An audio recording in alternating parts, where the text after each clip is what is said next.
And he is not performing a general character. He is performing as Karl Malone, or he is performing as Oprah Winfrey.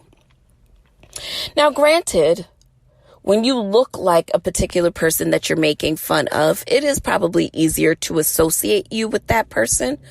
But I've always been under the adage that, like, if I put a pillow in my butt and I put on long black hair and get me a little mixed doll baby, would y'all not know that that was Kim Kardashian? Do I need to paint my face white in order for you to get it? That's my thing, you know? That's my thing. I know a lot of people, you know, are hypersensitive to the sensitivity that's going on out there.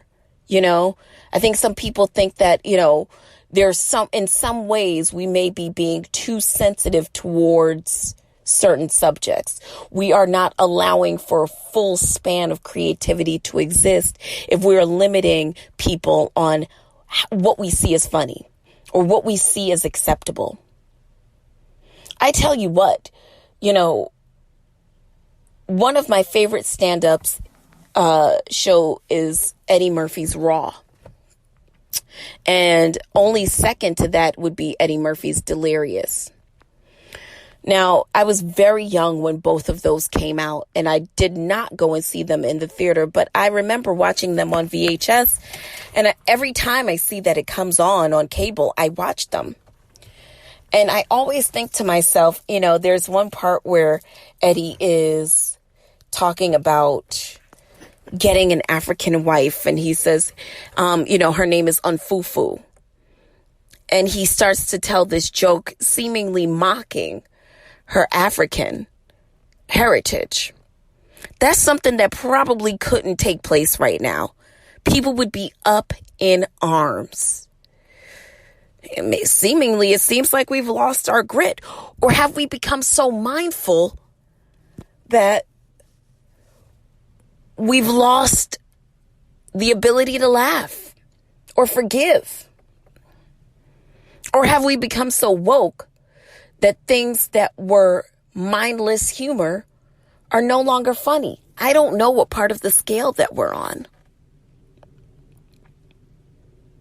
You know, I just saw that they are going to be pulling an episode of The Golden Girls. Now, if you know me, you know that The Golden Girls is by far one of my favorite shows. I have the coloring book. I have the reading. I have a t-shirt. Listen, I fucking love The Golden Girls, okay? But there was definitely some inappropriate humor happening then. Or is it? Now, they just announced that they will pull the episode of The Golden Girls where, you remember the episode where Dorothy's son Michael comes back and introduces his new boo, Lorraine? Y'all remember that?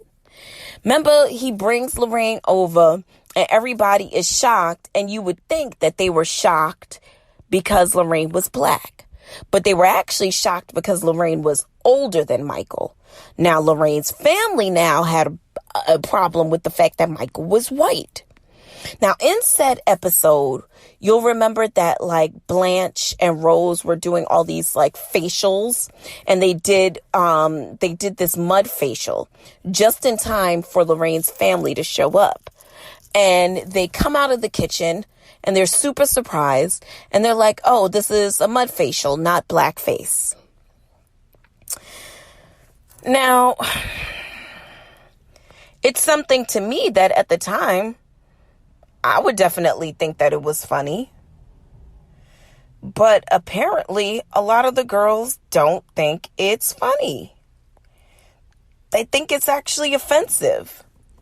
So, they have since decided to pull that episode. And I mean, I could go on for days and days about, you know, are we being too sensitive? And I think that unless you are the one, like, okay, if there are issues that affect the trans community or the LGBTQIA community, I am not in a place to say for myself or for their community or for anybody else, whether or not jokes made on their behalf are acceptable or not acceptable. Because that's not the group that I fall under. I'm not marginalized from that group. So, yeah, I mean, honestly, many people have been kind of on the fence with whether or not they are going to support this new episode of Verzuz, but let me know what you guys think. Now, speaking of new collaborations and whether or not you guys will support, it was announced this week that Kanye West just inked a new 10-year deal with the San Francisco-based retailer Gap Inc. Now, this comes after in January, the Gap announced that they would be doing a collaboration with Telfar Clemens, who is the head designer of his own label, Telfar Global. Now, according to Telfar, however, the Gap failed to tell him that they would be putting his line on hold. Now, Telfar said that in March, after the January announcement of his collaboration with Gap, that in March, the Gap basically told him that his collab would be pushed to 2021 and that the contracts would be readjusted accordingly. 2 days later, they offered him 25% of his design fee as an advance for work completed prior to the postponement. But that was the last reply that Telfar received from the Gap. Now, follow-up emails from Telfar regarding payment status have remained unanswered. Now, the Gap is on a list of brands that basically have committed or won't commit to pay their suppliers for COVID canceled work. Factories are likely on raw materials or sitting on raw materials and no orders, garment workers without pay, etc. Now, Gap's image has already historically been taking a beating for their lack of inclusivity, especially on the top. Now,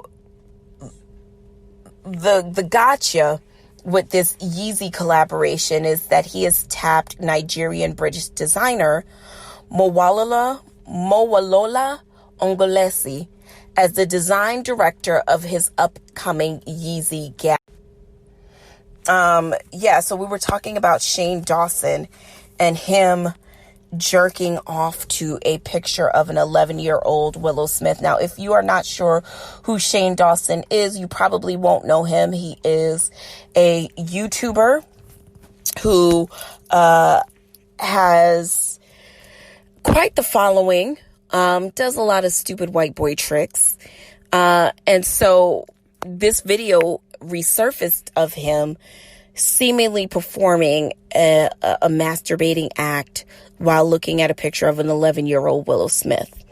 Now, Willow's brother and mother, Jaden Smith and Jada Pinkett Smith, both got involved and took to their iOS, Instagram press releases.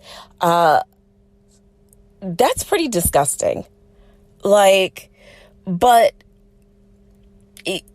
I just don't know. It's not okay. Could you imagine a black YouTuber, going online and seemingly masturbating, performing acts of assimilating masturbation to Joja Siwa? The girls would gag. The girls would die. Which full circle brings me back to, when do we forgive? How do we forget about shit like this? Because I'm sorry, it's tasteless and it's tacky. You should not, sir, be doing that. It's disgusting. And how is it that when this happened, no one said anything? Why is this only surfacing now? I have questions. I have concerns. I don't get it. A lot of these people just need to quit while they're ahead, because to be honest with you, I don't understand how are things like that getting by? I just had another thought as it pertains to Kanye West and Telfer Clemens. I think that it would have really been dope if Kanye perhaps would have even tapped Telfer to do a unisex Yeezy design. And that's always been my feeling from the very beginning. Once I heard about what had happened, I thought to myself, yeah, that's, to me, would have been one of the dopest things ever. Now, I'm not taking away anything from Kanye's choice for Moalola as being head designer, but, and hello, do any of you guys follow Diet Prada? So Diet Prada got themselves into a little bit of a kerfuffle when they produced fake MAGA Gap design shirts, insinuating that Kanye West would be, distributing MAGA-esque material with his collaboration with the Gap. Now, I don't think that that's a stretch, because this is the same Kanye West for his Yeezy tour. Didn't he produce several, what do you call them again? The jackets that had the Confederate flags on it. So it's not, I don't think it's weird to question, what will be, because let's face it, Kanye has definitely some, questionable, shall we say, political affiliations and thoughts. And I think people are definitely concerned that he will skew his mainstream delivery to suit the needs of people that don't look like him. Well, we'll be all watching closely, Mr. West, and we will certainly be watching closely, Gap, as you guys drop this design. We're looking at price points. We're looking at design. We're looking at taste levels. We're looking at offerings and distributions. We're looking at other people, because it's great that you have this Black woman heading the design, but who will you have styling? Who will you have producing? Who will you have? We want to know that on every level there will be representation. Period. All right, let's take a break and then we'll set the table and come back. Yeah? All right. And we are back. So every week we set the table. We set the table with a level of mindfulness and a mantra or study or an examination of a different aspect in life. Hopefully that will be able to carry with us throughout the week. Now, the mantra that I'm on this week is, starting today, I constantly attract abundance with my thoughts. Starting today, I constantly attract abundance with my thoughts. But although abundance is something that we all love, one of the things that I've been realizing is sometimes to get to abundance, there has to be adversity. Adversity, difficulties, if you will, misfortune, if you will. So, adversity is something that we cannot ignore. We can no sooner avoid it than we can to just never have it happen. So, I've thought to myself, how does one deal with adversity? One of the words that kept coming up over and over again was grit. Now, grit is a word